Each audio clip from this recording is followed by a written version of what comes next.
But first tonight, Anthony Albanese's treatment of Tanya Plibersek is in the spotlight after an awkward rebuff at Labor campaign launch yesterday.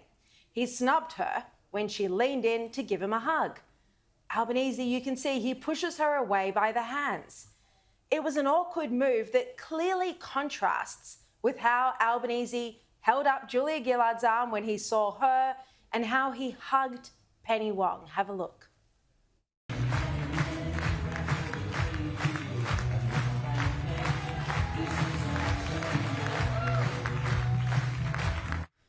Yet for Plibersek, she leaned in and he pushed her away. The body language was obvious for all to see.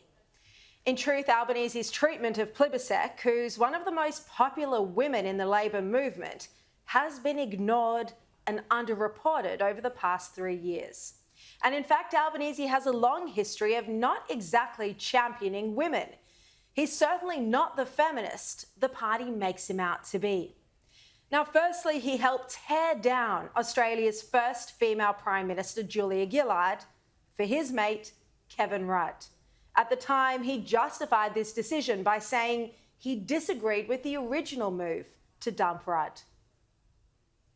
I rang the Prime Minister this morning and had a lengthy conversation with her. I informed the Prime Minister that I would be voting for Kevin Rudd in Monday's ballot. I'd argued against this sort of action before, on the night of 23rd of June 2010. I believe the government's difficulties can be traced to that night. Labor is the party of fairness. It was not fair, it was wrong. And Albanese has continued to reward Kevin Rudd ever since, elevating him to Australia's ambassador to Washington, despite the decision likely costing Aussie businesses dearly. So Albanese played a critical role in toppling Australia's first female Prime Minister for Rudd. He also refused to launch an investigation into the allegations of bullying against Penny Wong and Katie Gallagher. Why? Because the so-called mean girls were his mates. Is that a good reason not to investigate the very real allegations made by the late Senator Kimberley Kitching that even her husband referred to at her funeral? Kimberley's political and moral judgment was vastly superior to the small number who opposed her internally. And of course, there's a lot I could say about the unpleasantness of a cantankerous cabal, not all of them in Parliament, that was aimed at Kimber. And the intensity of it did baffle and hurt her. So those comments from Kimberley Kitching's own husband, Andrew Landrieu. Yet for Albanese, there was nothing to see here because it just didn't suit him politically. He steadfastly refused to hold an inquiry, despite claiming to be the champion of women during the Me Too era and the Brittany Higgins saga. Will you call an independent inquiry into Kimberley Kitching's claims or not? No, Carl. What I will do is take the words that came out of Bill Shorten, for example, at the funeral, which is that Kimberley Kitching would want us to move on. And then there's the way he's treated Plibersek, demoting her simply because she's a leadership rival. He removed her from her beloved education portfolio and put her in the lower profile environment and water role. This is despite her enormous experience as Deputy Leader, Minister for Health and Social Services and Education. She's also the most senior Labor figure in the lower house. Now, there's no love lost between the pair, to say the least. A recent profile piece on Plibersek described Albanese as an ineffectual buffoon. And a year into Albanese's prime ministership, Plibersek even said that she believed she would have won the leadership contest had she run.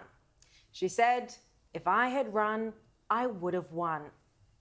Now, everyone in Labor knows about the animosity between Albanese and Plibersek. And when Tanya was asked about the awkward hug and their relationship on Sunrise this morning, she brushed it off, but you'd have to say she wasn't terribly convincing. It looks like you're going in for the hug. Here we go. Going in, but he's kind of just grabbed your hands, done the Orcs thing where he's done the double shake. Was that... Oh, we put in the sound effect. Was that a bit Orcs? What happened there? Do you know what? I reckon we should still all be elbow bumping, because during an election campaign, the last thing you want is to catch a cold from someone. So that's on me. I should have done the elbow bump, I reckon. You two still getting along? Yeah, of course. Oh, yes. Yeah. Friends? Buddies? Just checking? Yep. We're buddies. And it went on. Now, Albanese is a better liar than Plibersek, and he also tried to brush it off today, yet he couldn't guarantee that she'd still have her job after the election. Will you commit to keeping Ms Plibersek in the environment portfolio for the next 3 years, assuming you were re-elected? You know what I'll commit to? Trying to win this election. I don't assume, you might. I do not assume. Tanya Plibersek has been a friend of mine for a long period of time. We live in neighbouring seats. We're good mates, and she's doing a fantastic job. Although Albanese was able to guarantee that Penny Wong and Richard Marles would have their jobs after the election when he was asked about this just a few days ago. Prime Minister, your key national security team, Penny Wong, Richard Marles, can you guarantee that they'll serve the next term in full in their current roles? Yes. So this and more, and tonight I'm going to play you these comments a bit later. Albanese says he wants to serve a third term, not just a second, a third. And this all shows how overly confident he is. Just like with The Voice, he thinks he's going to win, and he's already deciding who to reward with promotions and who to demote. It's also possible he's considering offering ministries to Teal MPs in the case of a hung parliament. Now, Dennis Shanahan in The Australian said today that the whole idea that there are leadership hopefuls trailing their coats and CVs before the election is won is a distracting sign of cockiness and hubris, and suggestive of deeper personal and policy differences. It is a bit early for Albanese to be this cocky, in any case, when the election campaign isn't over. It's half-time, with 2 weeks on Saturday until polling day. Yes, Albanese is ahead in the polls, but he's also the most disliked of the two leaders. Cameron Milner, who's standing by to join us in a moment, says the election is right now still anybody's game. He writes, by any measure, Albanese and Labor have done their best to lose after just one term. Yet Dutton hasn't been able to convert the palpable anger and disappointment into votes at the ballot box.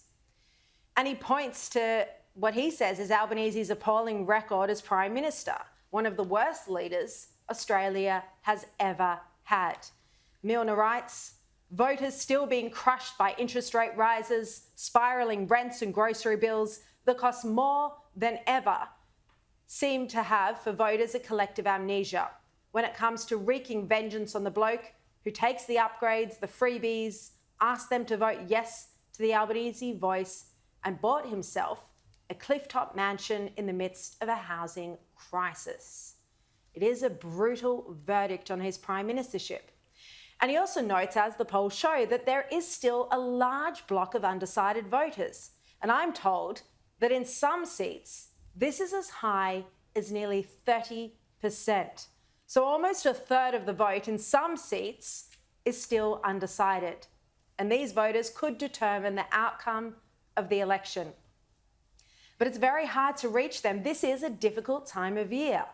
Both sides had their campaign launches yesterday, and Dutton announced a tax cut of $1,200 for 10 million Aussies.